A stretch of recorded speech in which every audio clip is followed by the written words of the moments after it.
Hello everyone, welcome to Code academy.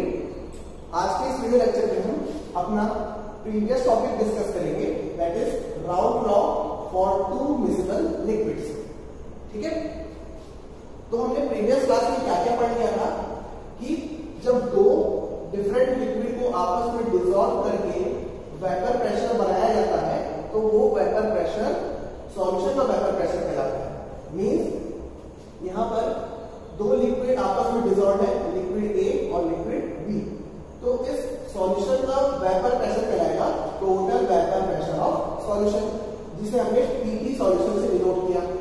ठीक है, फिर यहां पर जो वेपर्स बनी है इस सॉल्यूशन की, तो उसमें लिक्विड ए की भी वेपर बनी है और लिक्विड बी की भी वेपर बनी है। ठीक है, तो लिक्विड ए की वेपर जो उसमें कुछ प्रेशर क्रिएट करेगी, जिसे कहेंगे हम वेपर प्रेशर ऑफ लिक्विड ए, तो हमने उसको पीए से डिनोट किया। और बी लिक्विड बी की जो वेपर्स बनेगी उसके द्वारा जो प्रेशर क्रिएट किया जाएगा उसको बोलेंगे हम vapour pressure of liquid B, जिसको हमने पीबी से डिनोट किया।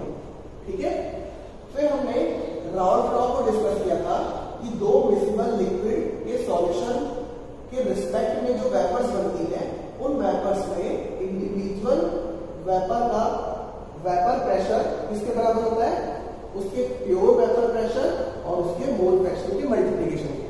ठीक है, फॉर एग्जांपल इस वेपर के मिक्सचर में वेपर ए का जो वेपर प्रेशर होगा वो किसके बराबर होगा, P naught A into XA, means vapour pressure of liquid A in the solution will be equals to the product of or multiplication of its pure vapor pressure and its mole fraction in the solution। Means यहाँ पर जो XA है वो क्या है, इस liquid state में liquid A का मोल फ्रैक्शन। ठीक है, ध्यान रखना XA represents the mole fraction of liquid A in the solution। Similarly, vapor pressure of liquid B will be equals to the product or multiplication of its pure vapor pressure and its mole fraction in the solution। ठीक है, ये हमने last class में discuss किया था। चलिए अब आगे देखते हैं आगे का कॉन्सेप्ट क्या कहता है। तो यहां पर देखिए ये जो मिक्सचर बनाया है वो वेपर का मिक्सचर है, मींस गैसियस मिक्सचर। ठीक है, मींस अभी ये लिक्विड ए किसमें आ चुका है, गैसियस स्टेट में आ चुका है, और लिक्विड बी भी किसमें आ चुका है, गैसियस स्टेट में आ चुका है। ठीक है, यहाँ पर हम मान सकते हैं कि यहाँ पर क्या बन गया, गैस का मिक्सचर बन गया। ठीक है, अब गैस के मिक्सचर में हम क्या अप्लाई कर सकते हैं, Dalton's law of partial pressure apply कर सकते हैं, जो हमने क्लास 11 में पढ़ा था। ठीक है, तो उसको देखते हैं यहाँ पर।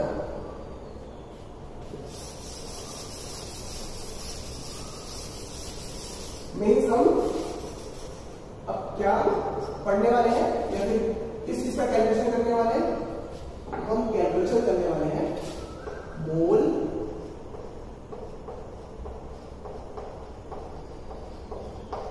फ्रैक्शन ऑफ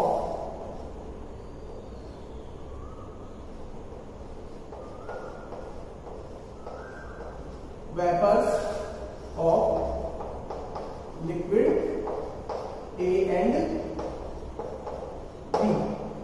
मीन्स हम अब डिस्कस करेंगे कि लिक्विड A की जो वेपर्स बनी है उसका क्या मोल फ्रैक्शन है इस गैसियस या फिर वेपर के मिक्सचर में। सिमिलरली लिक्विड B की जो वेपर बनी है उस वेपर का क्या मोल फ्रैक्शन है इस वेपर के मिक्सचर में, उसको हम कैलकुलेट करेंगे। ठीक है, तो वो कैसे कैलकुलेट किया जाएगा, तो इसका कॉन्सेप्ट देखते हैं यहाँ पर, है ना। तो देखो यहाँ पर क्या है, दो गैस का मिश्रण है, हम सपोज कर सकते हैं वेपर ए और वेपर बी। ठीक है, तो इस तरीके से total pressure of mixture of vapours वो क्या है, पीटी, जो हमने थोड़ी देर पहले देखा। ठीक है, फिर हम अगर Dalton's law of partial pressure apply करें तो according to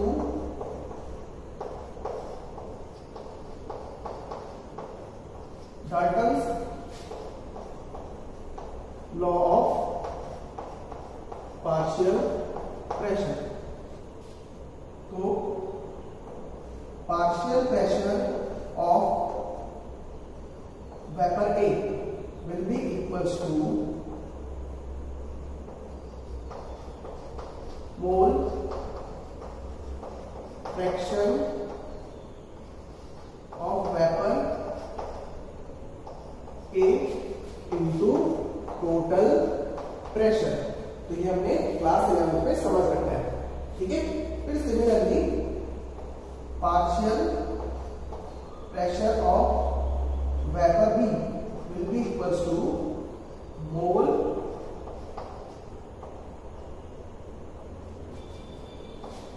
fraction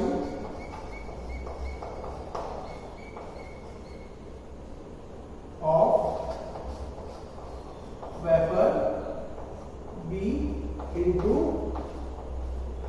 total pressure, ठीक है। तो सिंबॉलिक टर्म्स में हम कैसे लिखेंगे दोस्तों, देखो सिंबॉलिक टर्म्स में पी ए, तो फिलहाल पीपीए को मैं पीए से रिप्रेजेंट कर रहा हूं, that means vapour pressure of liquid A equals to mole fraction of vapour A. तो इस वक्त हम कैपिटल एक्स ना यूज करके कैपिटल वाई यूज करते हैं, क्योंकि कैपिटल एक्स को हमने लिक्विड स्टेट के लिए यूज कर लिया था। मीन्स इस सॉल्यूशन में ए का मोल फ्रैक्शन हमने कैपिटल एक्स से रिप्रेजेंट किया था। अभी हम क्या कर रहे हैं, लिक्विड ए की वेपर का मोल फ्रैक्शन रिप्रेजेंट कर रहे हैं, तो उसके लिए हम कैपिटल वाई सिंबल यूज कर रहे हैं। ओके, यहाँ पर capital Y into A into total pressure. फिर similarly vapour pressure of liquid B that is P equals to Y B into total pressure. तो इस तरीके से हम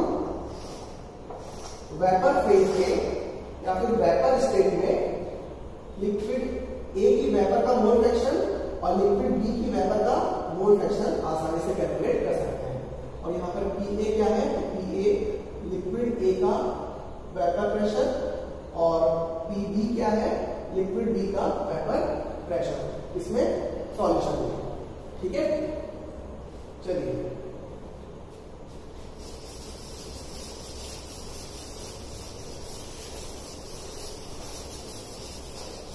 ये कॉन्सेप्ट हुआ mole fraction of vapours of liquid, ठीक है।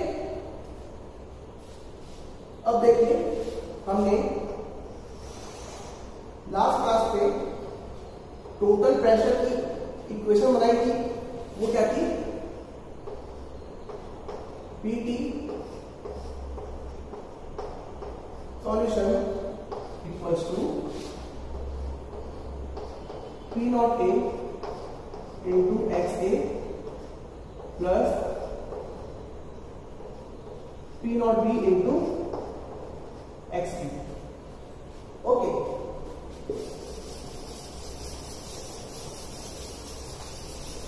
तो अब हम क्या करेंगे, इस इक्वेशन को मॉडिफाई करेंगे दूसरी इक्वेशन में, ठीक है। तो वो कैसे मॉडिफाई करेंगे इसको समझते हैं। तो यहां पर देखिए हम कह सकते हैं कि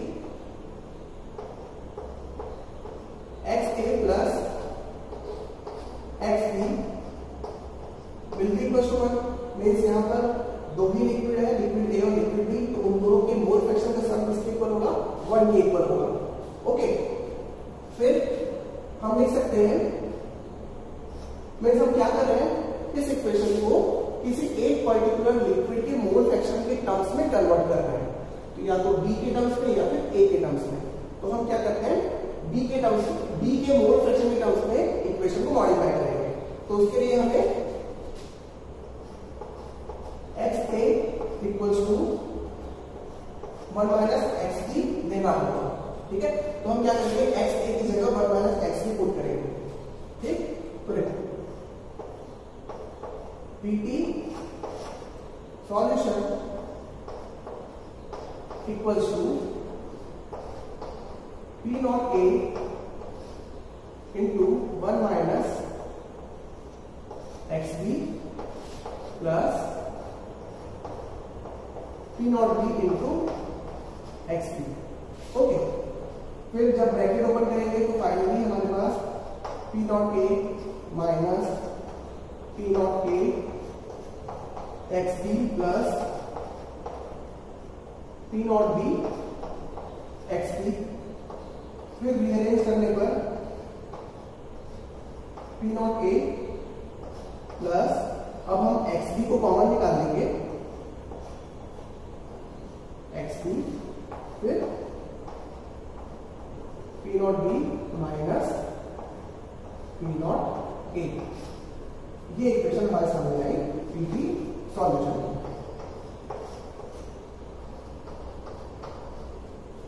ठीक है, अब ये हमारे पास जो इक्वेशन है उस इक्वेशन को हम as a straight line equation treat कर सकते हैं। वो किस तरीके से, तो हम पीटी सॉल्यूशन को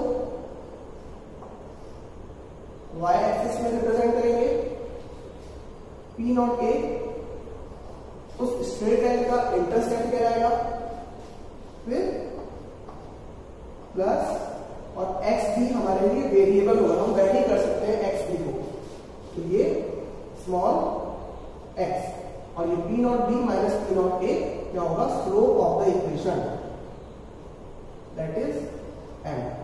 तो ये क्या बनी, स्ट्रेट लाइन की इक्वेशन बनी, y equals to M X plus C. ठीक है, तो अब हम इसको प्लॉट करेंगे ग्राफ में, तो उसको देखिए अब।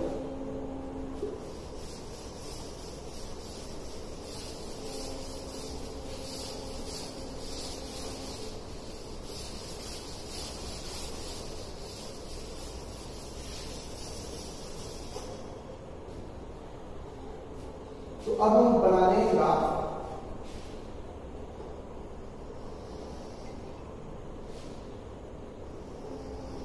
और इस ग्राफ में आप लोगों को दो y एक्सिस दिखेंगी, है ना, तो एक x एक्सिस है और दो y एक्सिस है ना। हम लेफ्ट वाली y एक्सिस पे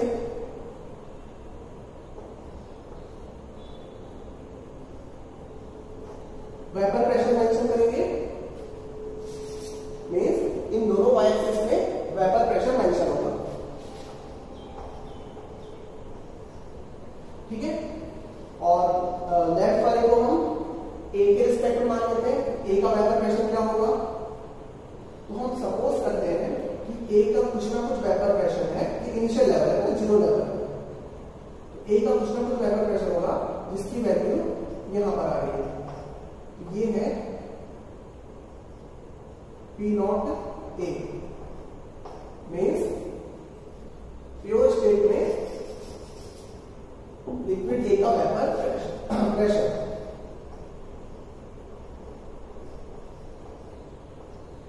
ठीक है, और इस वाली एक्सिस में बी का वेपर प्रेशर, और हम एज्यूम करते हैं कि बी ज्यादा वॉलेटाइल है, मींस लिक्विड बी की ज्यादा वेपर्स बनती है, तो प्योर स्टेट में लिक्विड बी का वेपर प्रेशर ज्यादा है एज कंपेयर टू ए, ये हम एज्यूम करते हैं। ठीक है, यहां पर पी नॉट बी। ठीक है, फिर हम लिक्विड बी के मोल फ्रैक्शन के रिस्पेक्ट में क्या प्लॉट करने वाले हैं, इक्वेशन प्लॉट करने वाले हैं। ठीक है, तो देखिए हमारे पास ये जो पीटी सॉल्यूशन है वो y एक्सिस है, मींस ये पर्टिकुलर y एक्सिस है, फिर पी नॉट ए इंटरसेप्ट है, वो कैसा है तो अभी आप लोगों को समझ में आ जाएगा, है ना, और x भी मोल फ्रैक्शन है जिसको हम वैल्यू करेंगे। तो हम एज्यूम करते हैं स्टार्टिंग में यहां पर X B, that means mole fraction of liquid B 0 है ना, तो कौन सा लिक्विड है, केवल लिक्विड ए है, तो इस वजह से इसका मोल फ्रैक्शन कितना हो जाएगा 1। तो स्टार्टिंग में बी का मोल फ्रैक्शन 0 है और लिक्विड ए का मोल फ्रैक्शन 1 है, और ये एक्स एक्सिस हमारा एक्स बी को रिप्रेजेंट करेगा, है ना, और हम लेफ्ट से राइट मूव करेंगे, तो लेफ्ट से राइट मूव करेंगे तो एक्स बी की वैल्यू बढ़ती जाएगी, और ये कब तक बढ़ती जाएगी, जब तक एक्स बी की वैल्यू 1 ना हो जाए। तो इस एंड पॉइंट पर एक्स बी की वैल्यू 1 है और एक्स ए की वैल्यू कितनी हो जाएगी, 0 हो जाएगी। ओके, अब देखिए, अब इस इक्वेशन में देखो कि स्टार्टिंग में अगर हम एक्स बी को 0 पुट करें तो पीटी की वैल्यू कितनी आएगी, पी नॉट ए, मीन्स केवल हमारे पास लिक्विड ए है, तो उस सिचुएशन में हमारे पास वेपर प्रेशर कितना आएगा, पी नॉट ए के बराबर आएगा। फिर जब हम एक्स बी की वैल्यू बढ़ाते जाएंगे, लेफ्ट से राइट मूव करेंगे, तो ये पूरी वैल्यू भी क्या हो जाएगी, बढ़ते जाएगी, क्योंकि P naught B minus P naught A क्या आएगा, पॉजिटिव आएगा, क्योंकि हमने एज्यूम किया हुआ है, यहाँ पर हमने एज्यूम किया हुआ है कि P naught B is greater than P naught A, तो P naught B minus P naught A क्या आएगा, पॉजिटिव, मीन्स फ्लो क्या होगा, पॉजिटिव होगा। ठीक है, ये आगे बढ़ेगा स्ट्रेट लाइन के फॉर्म में। भाई कब तक बढ़ेगा, तो देखिए एक्स बी बढ़ाते जा रहे कहां तक, जब तक एक्स बी की वैल्यू 1 ना आ जाए। तो जैसे ही एक्स बी की वैल्यू 1 आएगी, तो 1 आएगा तो फाइनली पीटी क्या हो जाएगा, PT solution equals to P naught A plus P naught B minus P naught A, तो पी नॉट ए और पी नॉट ए कैंसिल हो जाएगा, फिर क्या बचेगा, पी नॉट बी बचेगा। तो ये कहां पर एंड होगा, यहां पर एंड होगा। ये जो स्ट्रेट लाइन आई है, वो स्ट्रेट लाइन रिप्रेजेंट कर रही है vapour pressure of the solution, it is PT solution. ठीक है, तो यहां पर इस ग्राफ के अकॉर्डिंग आप लोग एक चीज ऑब्जर्व करो कि सॉल्यूशन का वेपर प्रेशर इंडिविजुअल लिक्विड्स के वेपर प्रेशर के बीच में लाई कर रहा है, मींस सॉल्यूशन का वेपर प्रेशर इन बिटवीन होगा लिक्विड ए के वेपर प्रेशर और लिक्विड बी के वेपर प्रेशर के। तो ये इसका कंक्लूजन है। ठीक है, ओके, फिर हम बात करते हैं स्पेशली लिक्विड ए के वेपर प्रेशर की। ठीक है, उसमें देखिए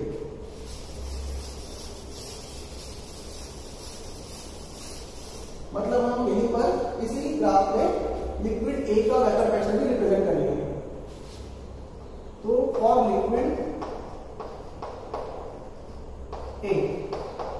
ए के लिए इक्वेशन क्या है, राउट लॉ के according vapour pressure of liquid A equals to P naught A into X A. Okay, तो ये भी क्या है, स्ट्रेट लाइन की इक्वेशन है, y equals to M X. ठीक है, तो देखो हम अभी इसमें प्लॉट करेंगे लिक्विड ए का वेपर प्रेशर। तो इनिशियली देखो, इनिशियली एक्स ए की वैल्यू क्या है, एक्स ए की वैल्यू 1 है, तो पी ए की वैल्यू कितनी होगी, पी नॉट ए। ठीक है, तो जब हम लेफ्ट से राइट मूव कर रहे हैं, एक्स बी बढ़ रहा है तो एक्स ए क्या होगा, कम होता जाएगा, है ना। तो लेफ्ट से राइट मूव करने पर एक्स बी की वैल्यू बढ़ती है, एक्स ए की वैल्यू क्या होती जाएगी, कम होती जाएगी। जब एक्स ए की वैल्यू कम होती जाएगी तो पी ए की वैल्यू भी कम होते जाएगी। तो लिक्विड ए के वेपर प्रेशर का प्लॉट कैसा आएगा, तो इस तरीके का आएगा। यस, और ये कहां तक जाएगा, यहां तक जाएगा, है ना। ये जो लाइन है इसको रिप्रेजेंट करेंगे vapour pressure of liquid A. ठीक है, फिर सिमिलरली हम लिक्विड बी के वेपर प्रेशर को प्लॉट करें तो P B equals to P naught B into X B, है ना। तो देखो स्टार्टिंग में एक्स बी 0 है तो पी बी भी 0 होगा, फिर एक्स बी बढ़ेगा तो पी बी भी बढ़ेगा। तो यहां पर बी के लिए ग्राफ कैसा आएगा, अपवर्ड, पॉजिटिव स्लोप। यस, और ये कहां तक जाएगा, यहां तक जाएगा। ठीक है, क्या रिप्रेजेंट कर रहा है,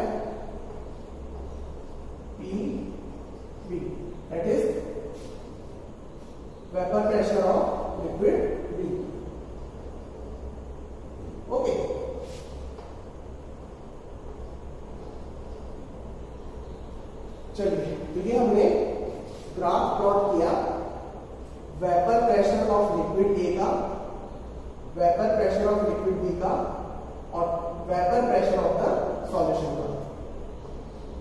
इसको वेरी करके लिक्विड बी के मोल फ्रैक्शन को वेरी करके एक पर्टिकुलर डायरेक्शन में हम जा रहे हैं। ठीक है, चलिए, तो ये कॉन्सेप्ट हुआ vapour pressure of to miscible liquid का। ठीक है, तो इस ग्राफ को नोट करिए, फिर हम अब डिस्कस करेंगे concept of ideal and non ideal solution. ठीक है,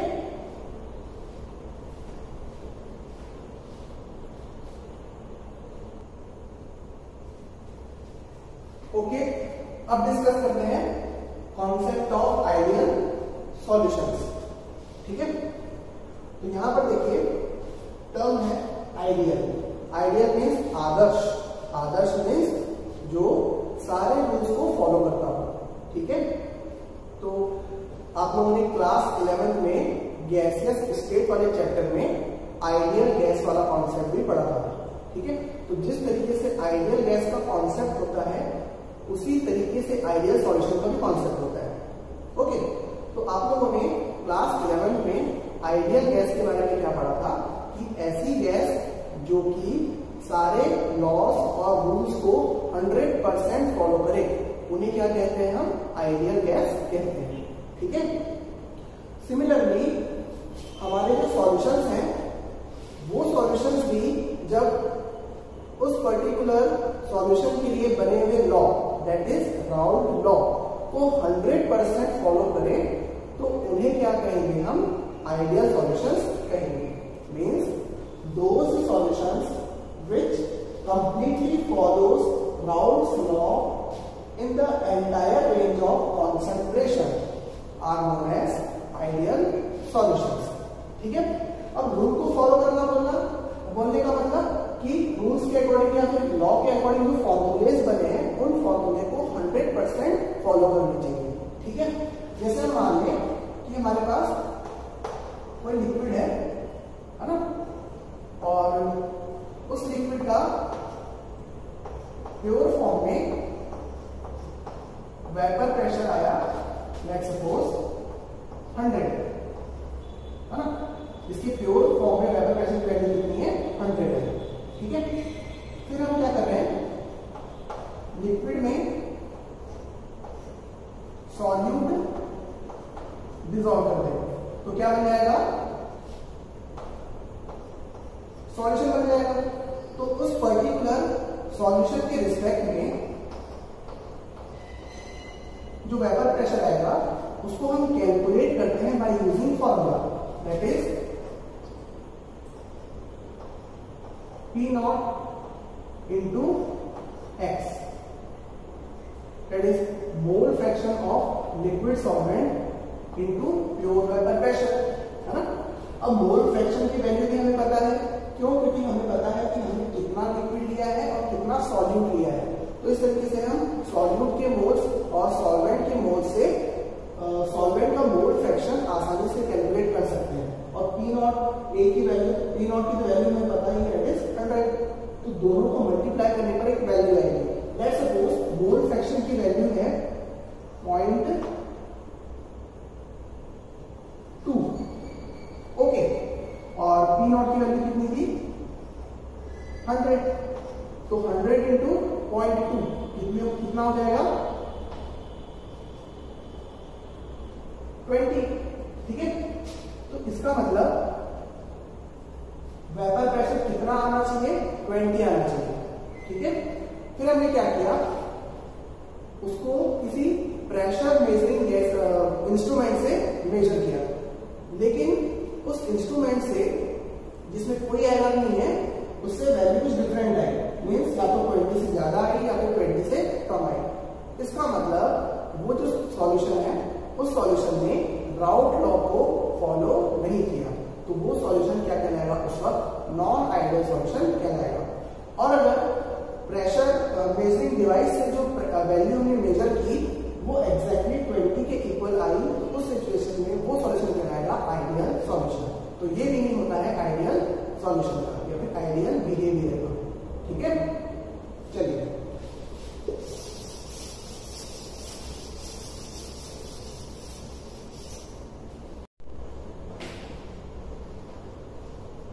नाउ अब हम डिस्कस करेंगे ideal solutions of two miscible liquids.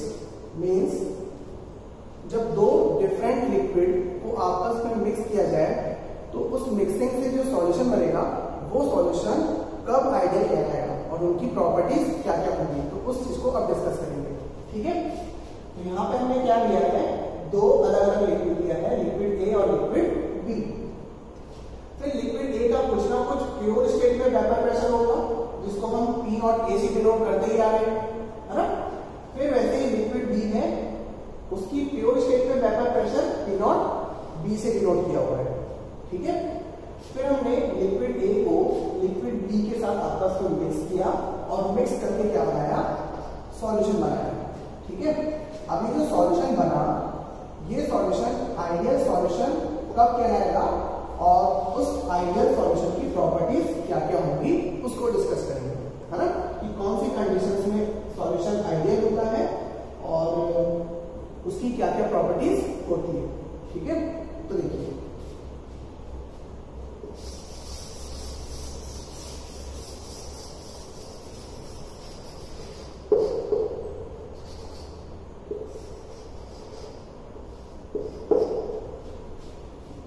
अब देखिए यहाँ पे तो हमें पता ही है लिक्विड ए का vapour pure vapour pressure P naught ए है, लिक्विड बी का pure vapour pressure P naught B है।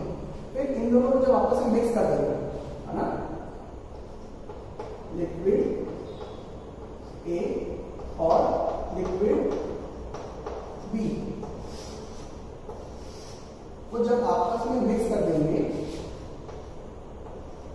तो solution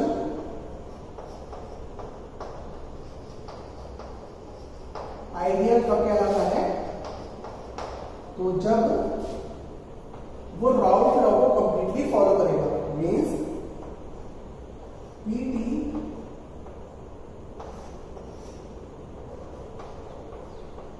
solution experimentally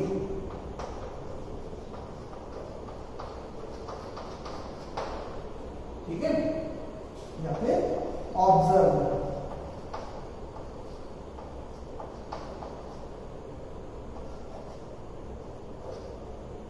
will be equals to P naught A into X A plus P naught B into X B. ये concept है ideal solution का, कि जब हमने दो लिक्विड को आपस में मिक्स करके सॉल्यूशन बनाया तो वो सॉल्यूशन आइडियल सॉल्यूशन तब कहलाता है जब वो राउल्ट लॉ को फॉलो करता है। मींस उस सॉल्यूशन का टोटल वेपर प्रेशर जो हमने एक्सपेरिमेंट से निकाला है वो टोटल प्रेशर एग्जैक्टली इक्वल होना चाहिए राउल्ट लॉ से निकाले गए टोटल वेपर प्रेशर के। ठीक है, तो राउल्ट लॉ से निकालते तो कैसे निकालते, फॉर्मूले को यूज करके निकालते, और एक्सपेरिमेंट से निकालना होता तो हम प्रेशर मेजरिंग डिवाइस से निकालते और दोनों की वैल्यू एग्जैक्टली सेम आती तो क्या कहलाता, वो आइडियल सॉल्यूशन कहलाता।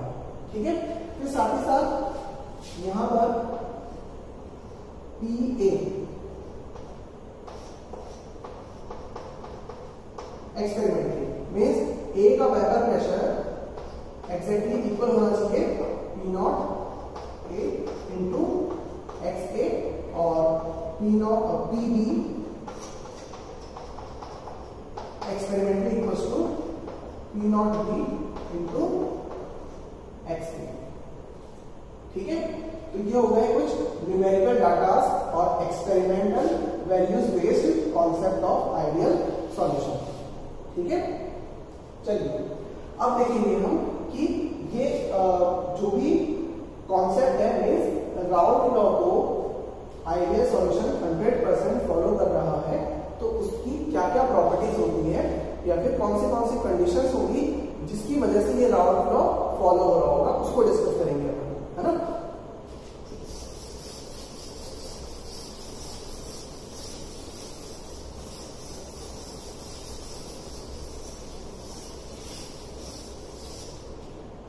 चलिए तो देखो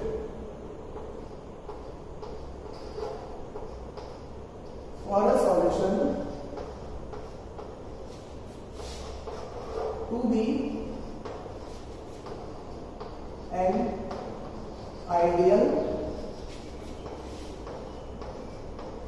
solution, first point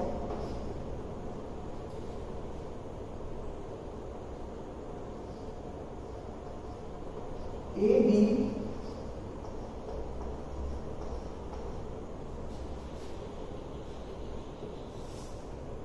type of interaction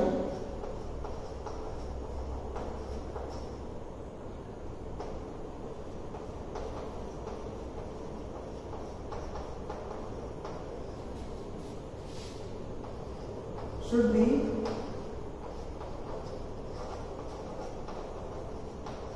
same as AA type and BB type interaction। तो ये पहली कंडीशन है जो सेटिस्फाई करती है सॉल्यूशन को आइडियल होने के लिए। मीन्स अगर हमारे पास कोई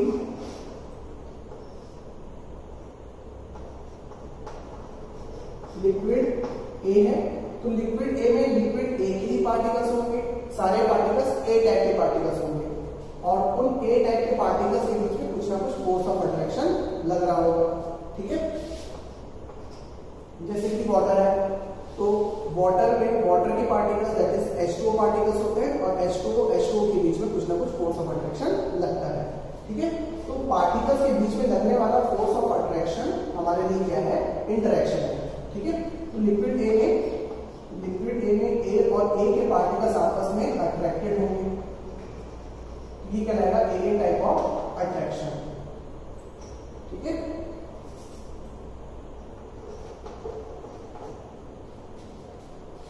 या फिर इंटरेक्शन।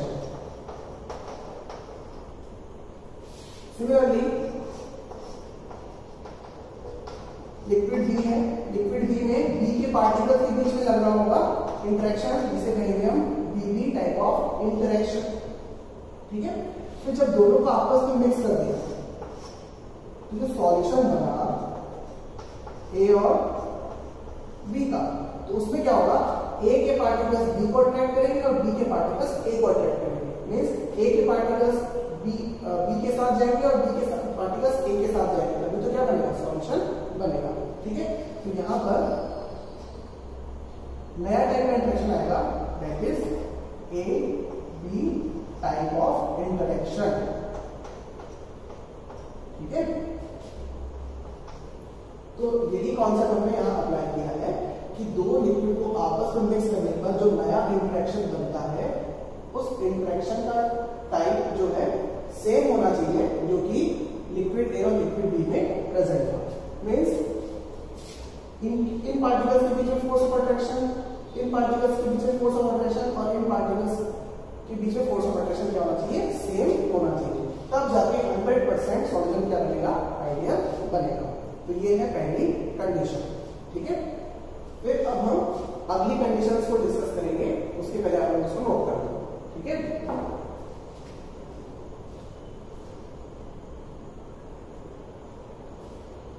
फिर अब देखो कुछ और कंडीशंस हैं जो कि आइडियल सॉल्यूशन सेटिस्फाई करती है, जैसे कि delta H of mixing equals to 0। Means जब हम दो लिक्विड को आपस में मिक्स करेंगे तो मिक्स करने पर ओवरऑल एनर्जी चेंज क्या होना चाहिए? 0 होना चाहिए। मीन्स क्या होता है कि एक पर्टिकुलर लिक्विड है तो उस लिक्विड के बीच में कुछ ना कुछ फोर्स ऑफ अट्रैक्शन लग रहा होगा। ठीक है, फिर दूसरा लिक्विड है उसके बीच में कुछ ना कुछ फोर्स ऑफ अट्रैक्शन लग रहा होगा। ओके, फिर जब दोनों लिक्विड में आपस में जब मिक्सिंग होती है तो मिक्सिंग होते वक्त पुराने बॉन्ड्स या फिर पुराने इंटरेक्शन ब्रेक होते हैं और नए इंटरेक्शन बनते हैं। ठीक है, तो आप लोगों ने ये पढ़ा ही है क्लास 11th में कि बॉन्ड को ब्रेक करने के लिए एनर्जी की रिक्वायरमेंट होती है और बॉन्ड बनने पर एनर्जी रिलीज होती है। ठीक है, तो जितनी एनर्जी कंज्यूम हुई होगी पुराने बॉन्ड को ब्रेक करने के लिए उतनी ही एनर्जी रिलीज होगी नए इंटरेक्शन बनने पर। ठीक है, तो जिससे क्या होगा? ओवरऑल नेट एंथैल्पी चेंज क्या हो जाएगी? 0 हो जाएगी। ठीक है, ये कब होगी? जब सॉल्यूशन कैसा होगा? आइडियल होगा। आइडियल सॉल्यूशन के केस में जितनी एनर्जी रिक्वायर्ड होती है पुराने बॉन्ड्स को, पुराने इंटरेक्शन को ब्रेक करने के लिए, उतनी ही एनर्जी रिलीज होती है नए इंटरेक्शन बनने पर।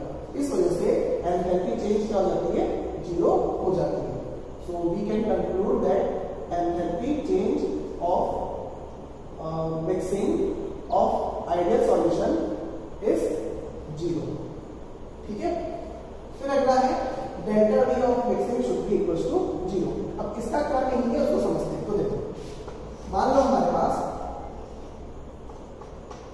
एक लिक्विड है अप टू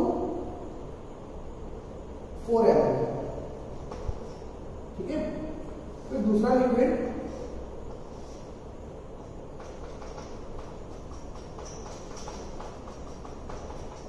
वो अप टू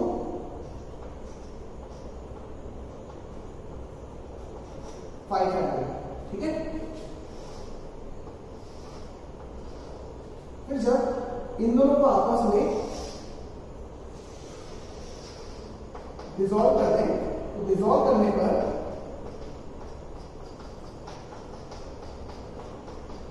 जो सॉल्यूशन बनेगा, ठीक है, ये मान लो लिक्विड ए है और ये लिक्विड बी है, ठीक है। तो इसका फाइनल लेवल क्या होना चाहिए? 9 ml होना चाहिए अगर ये सॉल्यूशन आइडियल है, ठीक है। तो इनिशियली टोटल वॉल्यूम कितना था? सेपरेट टोटल वॉल्यूम कितना था? 5 + 4। फिर कंबाइंड वॉल्यूम कितना है? 9। तो 5 + 4 9 और फाइनली भी 9। तो टोटल वॉल्यूम चेंज कितना है? 0। मींस नेट वॉल्यूम चेंज क्या होना चाहिए? आइडियल सॉल्यूशन का 0 होना चाहिए, ठीक है। ये भी एक प्रॉपर्टी है, एक कंडीशन है आइडियल सॉल्यूशन की, ठीक है। चलिए, फिर ऑब्वियस सी बात है कि अगर दो सॉल्यूशन आपस में मिक्स हो रहे हैं तो पार्टिकल्स को ज्यादा स्पेस मिल रहा है मूवमेंट करने के लिए या फिर मूवमेंट परफॉर्म करने के लिए। तो इस वजह से तो डेल्टा S ऑफ मिक्सिंग होगी, means entropy change of mixing, वो क्या होगी? 0 से ज्यादा होगी। मतलब एंट्रोपी तो बढ़ेगी, किसी भी मिक्सिंग प्रोसेस में एंट्रोपी बढ़ती है, ठीक है। फिर आइडियल सॉल्यूशन का बनना एक स्पॉन्टेनियस प्रोसेस होता है, तो इस वजह से delta G of mixing is less than 0, ठीक है। मींस गिव्स energy change of mixing of two liquid is less than 0, क्योंकि प्रोसेस कैसा होता है? स्पॉन्टेनियस होता है, ठीक है। तो एंट्रोपी का कॉन्सेप्ट और गिव्स एनर्जी का कॉन्सेप्ट आप लोगों ने क्लास 11 में पढ़ा हुआ है, ठीक है। चलिए, तो ये कॉन्सेप्ट हुआ आइडियल सॉल्यूशन, ठीक है। फिर हम नेक्स्ट क्लास में डिस्कस करेंगे concept of non ideal solutions और फिर साथ ही साथ टॉपिक को आगे बढ़ाएंगे, ठीक है। फिर आप लोगों के लिए होमवर्क रहेगा, जो आप लोगों के एक्सरसाइज बुक्स हैं, मींस जो आप लोगों को बुकलेट्स मिलती है, उन बुकलेट्स से कुछ क्वेश्चंस करना है, या फिर मैं खुद से ही हैंड रिटन क्वेश्चंस लिख के आप लोगों को प्रोवाइड करा दूंगा, ठीक है। उन क्वेश्चंस को आप लोगों को सॉल्व करना है ना। तो अभी आप लोगों ने Raoult's law related to the solute in the liquid solvent and two miscible liquid का कॉन्सेप्ट पढ़ा हुआ है, तो उस पर बेस्ड कुछ क्वेश्चंस होंगे, उनको आप लोगों को सॉल्व करना है, वो आप लोगों का होमवर्क होगा। तो होमवर्क आप लोगों को मिल जाएगा, ठीक है। बाकी सब हम नेक्स्ट क्लास में करेंगे, ठीक है।